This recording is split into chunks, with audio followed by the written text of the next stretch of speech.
Assalamualaikum warahmatullahi wabarakatuh. Saudara, kembali berjumpa dalam Sapa Sumbangsal.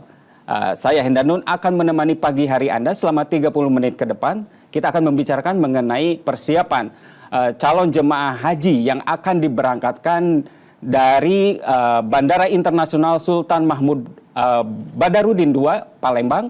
Dan bersama kami sudah hadir General Manager Bandara Internasional Sultan Mahmud Badarudin II, Bapak Iwan Winaya. Assalamualaikum Bapak. Waalaikumsalam. Sehat Pak ya? Alhamdulillah. Oke. Pak, kalau sekarang ini di Bandara Internasional Sultan Mahmud Badarudin II itu udah masuk kloter berapa sekarang ini? Baik, jadi saat ini kita sudah mencatat ada kloter 15, kurang lebih hampir 5.537 calon jamaah haji yang sudah berangkat dari embarkasi Sumatera Selatan ke Madinah, ke Mekah. Jadi ada 3 kloter haji antara, yaitu dari Provinsi Bangka Belitung, dan yang 12 kloter dari embarkasi Sumatera Selatan. 5.000 berarti sudah 5.000 lebih yang sudah diberangkatkan. Betul. Oke. Itu rencananya sampai berapa kloter? Rencananya sampai dengan 22 kloter. 22 kurang lebih kloter. hampir 8.200 calon jamaah haji. 8.200. Oke. Berarti dalam satu hari ada pemberangkatan begitu? Satu hari ada pemberangkatan, kemudian ada beberapa hari juga kosong tidak ada pemberangkatan, kemudian hari berikutnya baru ada pemberangkatan. Ya, emang sesuai dengan jadwal dari Kemendag mungkin. Betul. Seperti itu. Nah itu, bagaimana Pak kalau misalkan ini calon jemaah haji, biasanya kan suka barang bawaannya juga banyak seperti itu. Apa sih ada persyaratan nggak ketika misalkan ada calon jemaah haji yang akan berangkat begitu? Baik, jadi tentunya kita juga terima kasih kepada Kemenak Sumatera Selatan. Pastinya sudah memberikan sosialisasi pada seluruh KBIH. Biasanya calon jamaah haji ini berada di naungan beberapa KBIH. Saat mereka melakukan manasik, ada sosialisasi terkait dengan barang bawaan yang mana yang boleh dibawa, mana barang bawaan yang mungkin tidak boleh dibawa, dan mana yang tidak perlu dibawa. Sehingga alhamdulillah sampai dengan saat kloter 15 ini semuanya berjalan dengan baik, dengan lancar, walaupun ada beberapa catatan, ya persennya cukup kecil ya. Jadi ini menandakan bahwa sosialisasi sangat berjalan dengan baik, sehingga calon jamaah haji bisa memprioritaskan bawaan yang memang perlu untuk dibawa sesuai dengan keperluan mereka di tanah suci di sana. Oke, berarti catatan itu ada temuan dong? Ada, cuman tidak terlalu signifikan ya. Misalnya contohnya seperti masih membawa korek api di tas cabin ya. Jadi itu kan bagian dari sesuai dengan skep 43 tahun 2007, itu memang bagian dari yang tidak diperbolehkan untuk membawa aerosol ataupun gel atau tadi korek api gas yang dibawa dengan tas cabin. Nah ini mungkin karena mereka perokok dan seterusnya calon kita jamaah sehingga masih mencoba lah untuk bawa itu. Mencoba-coba ya seperti itu. Barangkali lolos atau tidak begitu ya. Betul. Tapi kan kalau tuh misalkan beda maskapai juga beda kebijakan mungkin seperti itu, atau semuanya persyaratan yang akan masuk ke penerbangan atau akan masuk ke pesawat itu ada di kewenangan dari Angkasa Pura atau bagaimana? Ya, jadi terkait dengan regulasi peraturan terkait untuk skep ini sudah merupakan regulasi nasional. Jadi maskapai apapun tentunya kita mengacu pada regulasi yang berlaku. Termasuk pemeriksaan orang dan barang di sana, kemudian apa yang bisa dibawa di bagasi barang-barang tercatat, yaitu di bagasi maupun di cabin. Dan itu tentunya kita mengacu pada sekali lagi regulasi yang berlaku.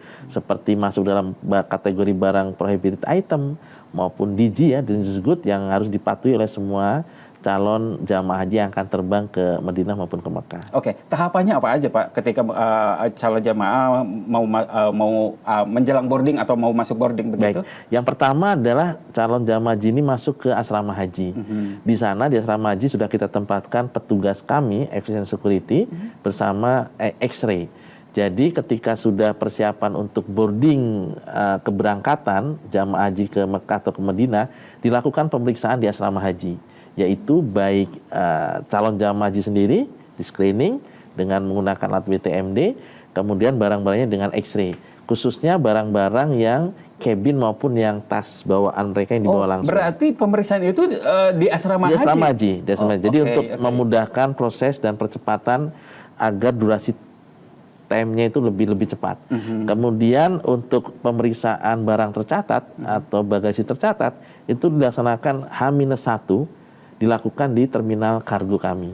Jadi supaya tadi mengejar durasi supaya cepat dan berikan kenyamanan untuk calon jamaah haji. Oke, berarti barang-barang didahulukan begitu. Barang yang bagasi tercatat. Yang bagasi tercatat. Atau tas yang besar. Gitu Oke. ya. Maksudnya bagasi tercatat itu apa maksudnya? Bagasi tercatat adalah barang bagasi yang dimensinya itu 26 inci atau lebih. Oh, Jadi iya, contohnya seperti saat ini kan calon jamaah haji ada 3 tas ya. Tas yang besar, tas yang di bawah, Ya, cabin. yang selendang Yang gitu selendang ya. itu. Jadi Oke. untuk yang bagasi tercatat barang yang besar. Yang mereka akan melakukan pemeriksaan di X-ray, tapi X-ray di terminal kargo kami.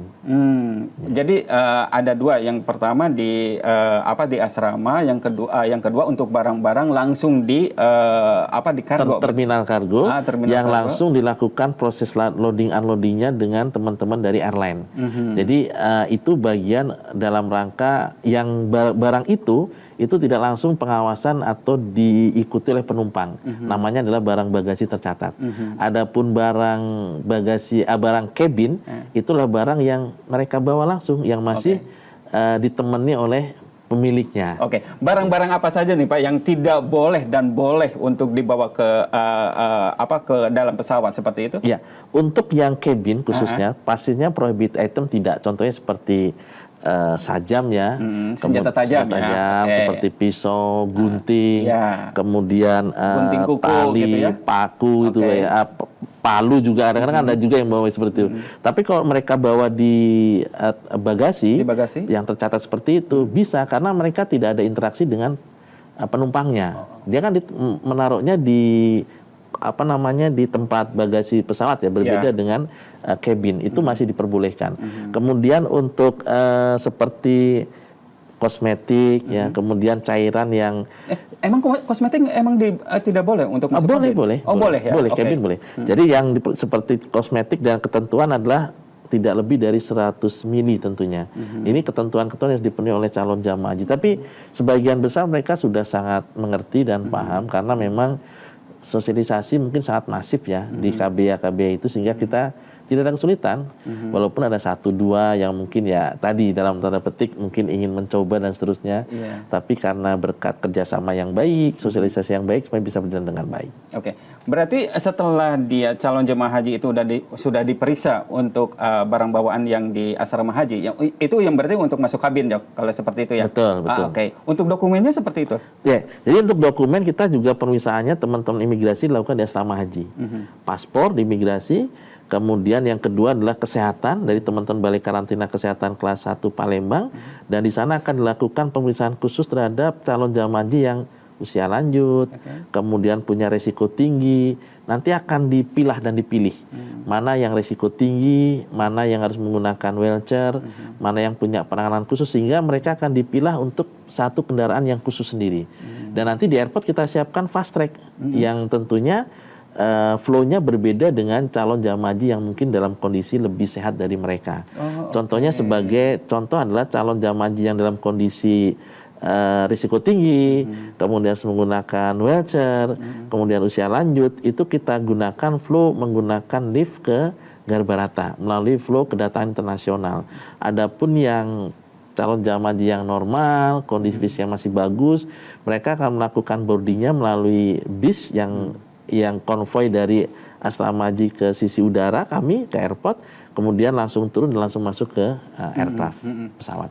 Tapi ketika dia masuk ke dalam bandara, itu barang-barangnya udah nggak diperiksa lagi dong kalau begitu? Sudah. Jadi pemeriksaan itu yang pertama hanya di asrama aja. Iya, H-1 sudah di terminal kargo untuk bagasi tercatat. Yang kedua saat hari hanya dilakukan pemeriksaan dari beberapa instansi. Imigrasi sudah di asrama haji. Kesehatan sudah di asrama haji. Kemudian cabin dan tas lempang sudah di asrama haji. Jadi di airport beliau semuanya tinggal masuk ke pesawat. Jadi di airport itu tidak lagi proses pemeriksaan lagi, tinggal langsung masuk ke dalam pesawat. Oh, berarti tidak transit dulu di ruang tunggu enggak? Tidak. Jadi langsung dari asrama haji menggunakan bus yang sudah tersedia. Biasanya 10 sampai dengan 11 bis di sana, langsung masuk ke sisi udara. dan bergantian 3 bis untuk masuk ke dalam pesawat secara bergantian. Nah, kemudian khusus yang tadi yang dalam kondisi resiko tinggi, kemudian usia lanjut, Ya, betul. kita pisahkan dengan kendaraan khusus yang mereka bisa menggunakan akses lift maupun eskalator yang bisa masuk ke pesawat.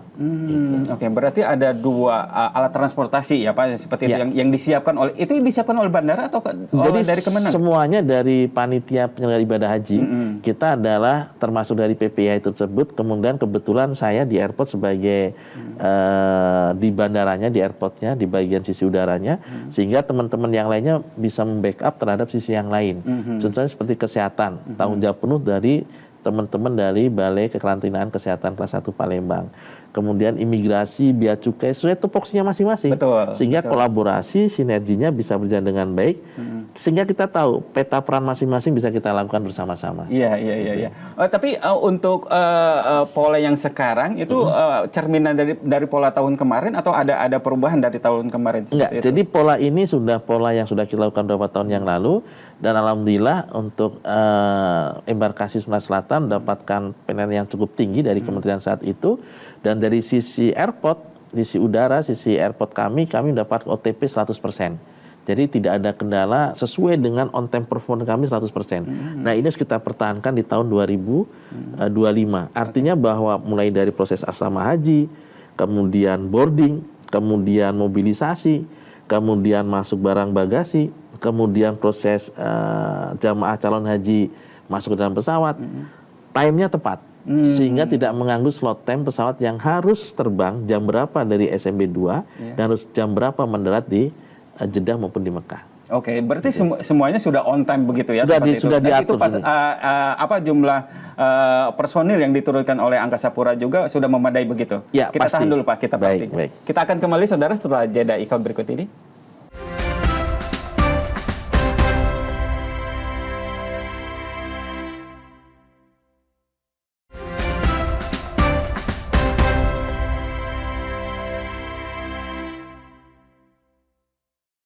Baik, terima kasih saudara, masih di Sapa Sumbangsal dan masih membicarakan tentang flow-nya calon jemaah haji yang akan berangkat ke Tanah Suci, dan bersama kami sudah ada General Manager Bandara Internasional Sultan Mahmud Badarudin II Palembang, Iwan Winaya Mahdan.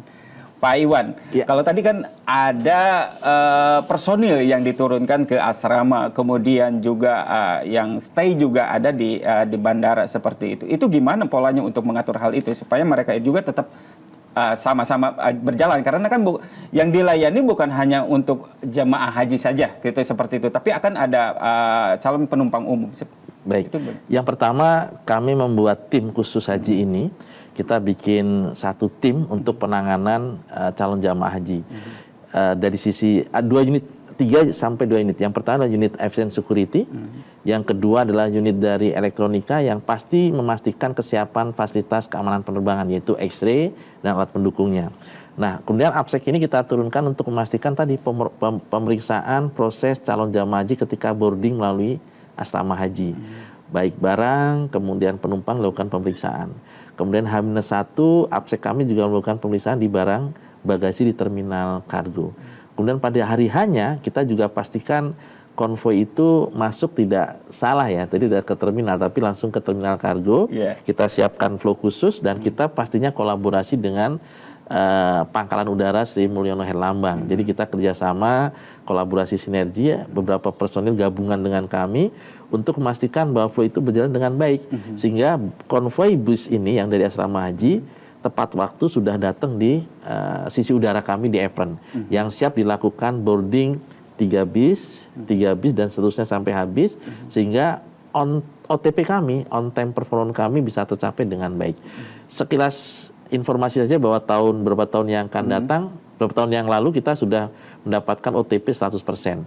Ini menandakan bahwa semua PPIH bisa bekerja dengan baik, bersinergi sehingga bisa memastikan proses ketika ditentukan kapan dilakukan pemeriksaan di asrama haji sampai dengan proses pesawat itu take off, itu sesuai dengan ketentuan atau sesuai dengan harapan kita semua. Sehingga tidak ada keterlambatan, sehingga tepat waktu dan pastinya membuat nyaman semua calon jamaah haji. Oke. Berarti maskapainya sudah ada 1 hari sebelum penerbangan dong? Ya, tidak satu hari, dia tidak round juga, tapi beberapa jam sebelum penerbangan dilakukan. Saudi Airlines kebetulan untuk tahun ini ya, Saudi Airlines yang menghandle calon jamaah haji dari embarkasi Sumatera Selatan. Alhamdulillah sampai saat ini tepat waktu, jadi ada yang 6 jam sebelum penerbangan, 8 jam sebelum penerbangan, semuanya bisa berjalan dengan baik. Jadi tidak ada kendala sampai dengan kloter 15. Mudah-mudahan harapan kami sampai nanti di kloter terakhir, dua-dua masih berjalan dengan baik semuanya. Oke, berarti sampai 22 kloter berarti kan. Betul. Seperti itu. Itu sampai tanggal berapa?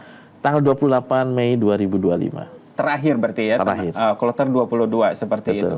Dan itu apa istilahnya, ada nggak sih Pak perbedaan ketika musim haji dan di luar musim haji untuk penanganan, untuk pelayanan calon penumpang begitu? Ya, pastinya kalau sesuai dengan ketentuan sama ya. Kita menempatkan peraturan itu pastinya sama. Hanya bedanya ketika kita melayani calon jamaah haji di sini, itu adalah momen kegiatan, momen nasional tentunya ya.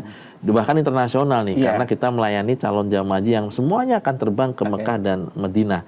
Yang kedua adalah ini juga punya panitia khusus yang namanya PPIH. Betul. Sehingga menjadi perhatian pemerintah, baik pusat, kemudian pemerintah Pemprov setempat, Kakanwil Agama, kemudian kami semua stakeholder terkait untuk bisa memberikan layanan yang terbaik buat calon jamaah haji. Dan kebetulan calon jamaah haji juga banyak yang usianya sudah di atas 60, sehingga memberikan perhatian terhadap kita untuk ya harus dilancarkan sebenarnya dengan sebaik mungkin. Dan kemudian pastinya penerbangan reguler tidak terganggu karena kita sudah membuat zona seperti parking stand atau parkir pesawat untuk yang haji ini kita letakkan di parking stand nomor 3. Jadi itu dedicated untuk kita lakukan dalam rangka layanan penerbangan haji. Kemudian untuk reguler juga kita tetap bisa berjalan dengan baik. Tidak saling mengganggu OTP-nya karena tadi SDM semuanya kita siapkan dengan sebaik mungkin. Teman-teman ground handling bahkan menambah SDM-nya supaya tidak mengganggu layanan terhadap penerbangan yang reguler yang saat ini ada. Kemudian flow-nya juga tidak saling mengganggu juga. Jadi kita sudah mengatur sedemikian rupa agar semua layanan penerbangan baik reguler maupun haji ini bisa berjalan dengan sebaik mungkin di Bandara Internasional SMB 2 Palembang. Oke, itu berarti maskapainya Saudi Airlines ya, seperti itu. Sebelumnya ada maskapai dari Indonesia sendiri? Ya, sebelumnya ada Garuda Indonesia, cuman waktu itu karena ada tambahan 1 kloter. Tambahan 1 kloter, kemudian di handling oleh Garuda Indonesia menggunakan 777 300 ya, tahun sebelumnya. Nah saat ini Saudi Airlines full semuanya, dan tentunya ini juga menyampaikan berita masyarakat bahwa hampir 2 tahun 3 tahun ini kita dihandle oleh Saudi Airlines. 2 atau 3 tahun? Betul. Oh berarti ini tahun kedua dong? Tahun ketiga setahu saya. Tahun ketiga? Ya. Oh oke. Begitupun ketika nanti pas kedatangan calon jemaah haji ke Indonesia juga tetap menggunakan Saudi Airlines. Setahu saya tetap Saudi Airlines. Jadi untuk debarkasinya masih menggunakan Saudi Airlines, kecuali ada kebijakan dari pemerintah tertentu ya. Tapi untuk data yang sudah kami dapatkan menggunakan Saudi Airlines. Flow-nya seperti apa Pak kalau untuk kedatangan Pak? Untuk kedatangan seperti kebalik dengan keberangkatan tentunya. Begitu landing Pak dari Mekah atau dari Jeddah, kemudian akan kita tempatkan di parking stand 3 juga, itu dedicated untuk layanan haji kita. Kemudian calon jamaah haji akan masuk ke bis yang sudah standby disiapkan. Dibalik lagi tuh kalau yang resiko tinggi maupun yang usia lanjut kita gunakan flow fast track menggunakan lift. Sedangkan yang masih sehat ya, masih kuat, langsung dari pesawat turun dari tangga pesawat langsung masuk ke bis dalam kondisi tidak hujan. Kalau hujan kita menggunakan garba rata. Jadi di pesawat itu kita buka semua pintu pesawat sehingga supaya percepatan untuk keluar maupun masuknya bisa lebih cepat, tidak ada antrian yang cukup panjang. Karena di sana ada 3 pintu untuk keluar maupun yang masuk, jadi kita buka semuanya. Nah ini setelah dari masuk bis, mereka akan langsung ke asrama haji. Dari asrama haji itu nanti akan dilakukan proses selanjutnya, pastinya PPIH yang ada di asrama haji bertanggung jawab untuk bisa menyelesaikan kegiatan yang di asrama haji. Oke, Gitu. oke. Berarti di area parkir di depan pun sama, itu ada pengaturan khusus untuk calon jemaah haji itu, atau untuk yang jemaah haji yang baru datang misalkan seperti itu? Pengaturan Parkiran yang di depan bandara. Oh ya, itu. jadi Biar tidak terjadinya chaos atau enggak. crowded Jadi seperti itu. memang kita sampaikan bahwa di airport itu keluarga tidak ada di airport seharusnya, karena jamaah haji tidak akan ketemu di airport. Jadi semuanya menunggu di asrama haji atau titik-titik KBH yang sudah ditentukan. Biasanya titik KBH juga sudah menentukan nanti pokoknya ketemu di satu tempat, tidak di asrama haji juga. Dari asrama haji nanti akan keluar di satu titik di sana, nanti KBH yang akan memberikan. Berarti prioritas. kalau misalkan ada nih keluarga jemaah haji yang mau datang menjemput misalkan seperti itu, bukan di bandara berarti ya, Bukan, tapi di asrama haji atau di Iya. titik KBIH. Saya seperti itu. pastikan tidak di Di bandara ya. Jadi Kita tahan bandara, dulu, Pak. betul. Kita akan kembali saudara setelah jeda iklan berikut ini.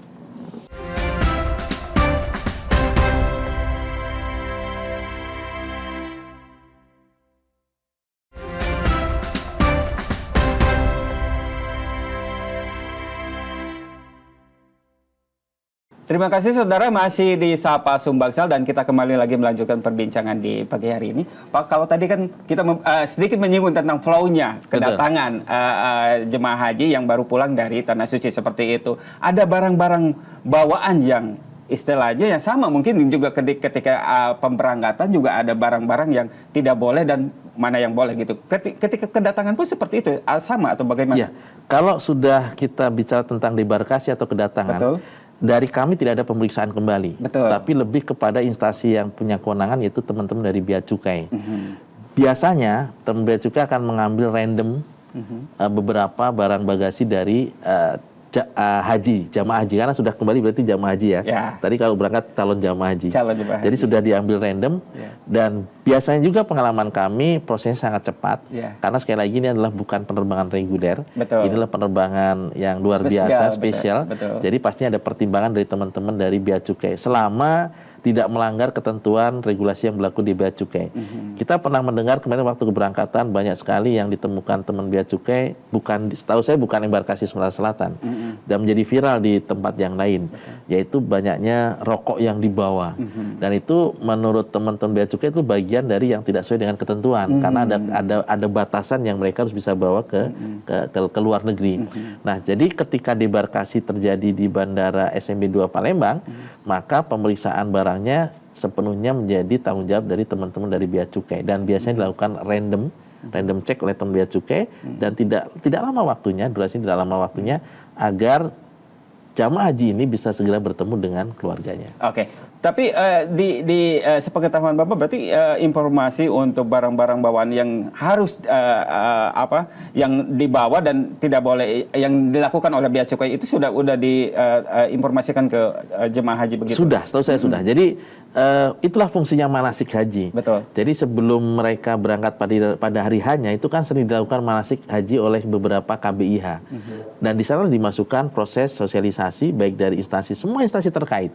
Tidak hanya dari kami Angkasa Pura Indonesia, dari airport, tapi juga dari teman-teman Bea Cukai, imigrasi, kemudian karantina kesehatan. Mereka juga mensosialisasikan terkait dengan ketentuan yang ada. Seperti kesehatan juga barangkali terkait dengan meningitis seterusnya, itu disampaikan juga. Betul, jadi semuanya memberikan sosialisasi itu cara masif, sehingga nanti harapannya pada hari hanya baik itu embarkasi maupun debarkasi semuanya berjalan dengan baik. Oke, kalau misalkan ada jemaah haji yang dibawa pada saat itu mungkin dia sakit, itu apa yang akan dilakukan oleh Angkasa Pura? Baik, yang pertama adalah itu sepenuhnya menjadi kewenangan dari Balai Karantina Kesehatan Kelas 1 Palembang. Mereka akan menyatakan layak atau tidak layak dilanjutkan penerbangan kembali. Dan kami, peta peran kami adalah memastikan pemeriksaan proses orang maupun barang ketika sebelum masuk ke pesawat. Kemudian tugas kami juga adalah memastikan masuknya calon jamaah haji maupun datangnya jamaah haji ini mau ke pesawat maupun dari pesawat. Jadi kita pastikan itu. Tapi ada pun yang melakukan verifikasi tadi dokumen teman-teman imigrasi. Kemudian Bea Cukai juga punya peta peran yang lain, termasuk calon jamaah haji yang sakit, yang menentukan apakah layak berangkat atau tidak berangkat, teman-teman dari karantina kesehatan. Kalau tuh misalkan nih jamaah haji pas mau turun ke Indonesia, seperti itu, ketika misalkan dia sakit, apa yang dilakukan? Ya, yang pertama kita sudah menyiapkan ambulan dan tim medis yang sudah memang terinformasi dari awal. Jadi sebelum landing dan ketika ada jamaah yang sakit di atas pesawat, itu sudah terinformasi. Dan biasanya kita sudah menyiapkan proses emergensinya. Ketika turun maka akan diprioritaskan dan akan segera dibawa ke rumah sakit tertentu yang sudah ditentukan. Penanganannya. Ada himbauan sangat penting Pak, mungkin untuk disampaikan ke calon jemaah haji yang mendengar atau melihat yang akan juga mereka akan berangkat, mungkin hal yang penting untuk disampaikan, silakan. Baik, yang pertama tentunya untuk calon jamaah haji di kloter 16 sampai dengan 22 nanti yang mungkin akan berangkat, yang pertama adalah di bagasi tas cabin atau tas yang ditenteng, itu tolong tidak dimasukkan barang-barang dalam kategori prohibited item seperti pisau, gunting, kemudian paku, yang dalam kategori itu pasti tidak akan lolos dalam pemeriksaan dari X-ray kami. Dan kemudian yang pastinya juga jaga kesehatan, banyak istirahat, dan bawa banyak barang yang sesuai dengan keperluan saja. Jadi yang tidak perlu mungkin tidak perlu dibawa, sehingga sangat memudahkan calon jamaah haji untuk tidak lelah dalam mengatur barangnya masing-masing. Iya, padat, singkat, jelas ya Pak ya, karena sudah sesuai dengan instruksi yang sebelumnya juga di asrama haji, ada di manasik haji dan seperti itu ya Pak. Baik saudara, demikian perbincangan di pagi hari ini. Kita akan kembali di episode berikutnya. Sampai jumpa.